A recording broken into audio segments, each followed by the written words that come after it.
law.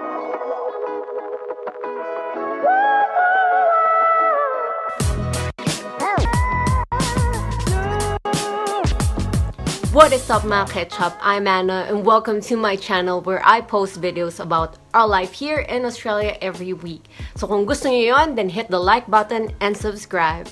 So, marami nagtatanong sa akin, ate, paano ko ba nakapunta dyan sa Australia? Or, ate, paano ba makapag-aral dyan? Well, I have a good news for you because in this video, I'm gonna share with you the whole process on how you can study here in Australia. Step number 1. Choose a course or a program of study. Ano ba talaga yung gusto mong aralin? Ano ba yung dahilan? Bakit gusto mong mag-aral sa Australia?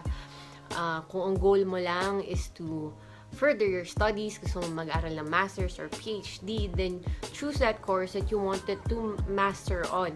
Pero kung ang goal mo ay gawing stepping stone ng pag-aaral sa Australia to apply for to eventually apply for permanent residency and eventually for citizenship, then you have to consider yung tinatawag nilang eligible skilled occupation list. Ito yung list na hinahanap ng Australian government from those who wants to apply for PR. Some of the occupations included in that list are architect, chef, civil engineer, mechanical engineer, nursing, accountant, ano pa ba? May list ako actually. Hindi ko nasabi. Programmer, software engineer, sinabi ko na ba yun? Systems analyst, at marami pang iba. Ipopost ko yung link kung saan nyo makikita yung list dito somewhere in the screen. Step number 2. Pumili ng college or ng university. Based dun sa step number 1, kung nakapili ka na kung ano yung gusto mong aralin. And then now, you have to check kung ino-offer ba yun ng school na gusto mo. Pang kailangan consider, saan ba yung location ng school? Sa Sydney ba yan? Sa Melbourne? Gold Coast? Perth? Saan mo ba gusto mo magstay? Kung meron naman budget, then I suggest then go for the top schools. Meron silang tinatawag dito na G8 or Group of 8. Yun yung top 8 schools dito sa Australia. Kasama na doon yung Australian National University, University of Sydney, University of Melbourne, and University of New South Wales. So yung tuition fee sa mga schools na yun ay nag-range from 20,000 to 40,000 AUD per year. So, kung 2 years ka magma-masters, around roughly kailangan mo mag-prepare ng 40 to 80,000 AUD just for the tuition fee. Pero kung medyo limited yung budget, then I suggest you should just go to yung tinatawag na colleges. Mas mura yung tuition doon, nag-average lang siya ng 4,000 to 6,000 AUD per year. Or you can go and try out for TAFE. Yun yung TAFE, Technical and Further Education. Ito yung katumbas ng TESDA sa Pilipinas. So, here you can take vocation courses na short term lang. So, kung nakapili ka na kung anong school yung gusto mong pasukan, then you should check kung ano yung requirements for that school. Usually, kasama dun sa requirements na yun is you have to reach a certain score for the proficiency test, which leads me to point number 3. English proficiency exam. Para makapag-aral ka sa Australia, kailangan mo mag-take ng any of the proficiency exams. Some of the choices are IELTS, TOEFL, and PTE. Yung mga exam na to, usually merong 4 parts. Merong reading aspect, listening, writing, and speaking. Yung minimum score na kailangan mo makuha dun sa exam na yun ay 6.0, pero it depends on the university. Some universities or colleges will have a higher point that they would require. Some 6.5, some would require 7.0.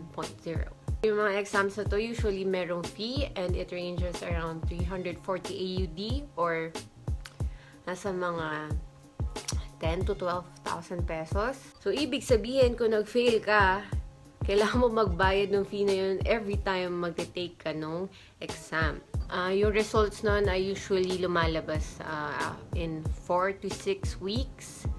And pag natanggap mo na yung result at pasado ka, pumasok ka ng 6 points or above, then you can apply for the university or college of your choice. Which leads me to point number 4 and 5. Mag-submit na ng application to the school that you want. And pag okay na yung application, pasado ka sa lahat ng requirements na hinihingi nila. And then, we go to point number 5, enrollment. So, pag nakapag-enroll ka na, okay na lahat ng requirements mo sa school, ready ka na, then we go to the student visa application. For the student visa application, here are some of the requirements that you need. Pero, disclaimer lang, it changes every year. So, this might not be applicable by the time you apply for a student visa. Meron ako listahan dito sa gilid nung mga requirements for a student visa. Number 1, kailangan mo na tinatawag na COE or Certificate of Enrollment. This is proof from the school na nakapag-enroll ka na to the school. Pangalawa, which is the GTE or Genuine Temporary Entrant Letter. This is a letter that you have to write, a statement explaining na ang intention mo lang is to study and you plan to leave after your studies. So, kailangan mo ipakita doon yung proof ng ties mo from where you're from. For our case, it's from the Philippines. So, ano ba yung meron ka bang trabaho sa Pilipinas? Meron ka bang properties? May pamilya ka, na sure silang babalikan mo yun at hindi ka mag-extend ng stay sa Australia. Number 3, financial proof. Magpakita ng evidence na kaya mo i-sustain yung studies mo while you're here in Australia. There's a computation for that. She's probably gonna link this in the video. But a rule of thumb is nasa around 1 to 2 million pesos. Depending on the university or college that you will choose. The requirement is the health check-up. So, i-check lang nila yung ano ba ginawa sa akin? Blood test, x-ray, urinalysis. Pero, meron lang silang clinics, hospitals na accredited. Actually, noong time namin, around 2018, 2017, dalawa lang accredited sa Pilipinas to have a health checkup for Australia. Yung isa ay nasa Makati and the other one is in St. Luke's, BGC. The requirement is what they call the overseas Student Health Cover or OSHC. Ito yung parang insurance while you're staying here, health insurance while you're staying here in Australia. So for my case, yung full stay ko is 1 year and 3 months. 1 year and 3 months. So yung binayaran namin for my OSHC is around 2,000 AUD. Yung health insurance ko ay under Medibank. Other options are Bupa and AHM. Yung isang friend namin dito sa Australia, ang ginawa nila, instead of paying for the whole coverage of the health insurance, they are just paying in staggered. So, monthly yung binabayaran nila, nasa 80 to 100 AUD per month. So, yung cost ng student visa as of 2019 is 575 AUD. It might change in the next years, pero for now, it's 575 AUD. So, yun na. Kapag nasubmit mo na lahat ng requirements for the student visa, which is subclass 500, then you're good to go. You can book your flights, find for accommodation. Actually, marami pang kailangan gawin to settle here in Australia. But I'm gonna stop here for this video.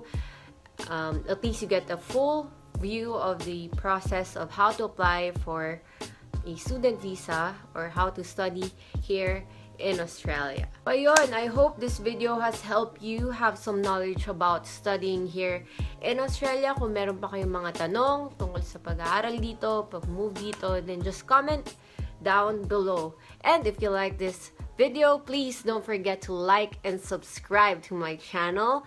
And that's all. Bye, guys!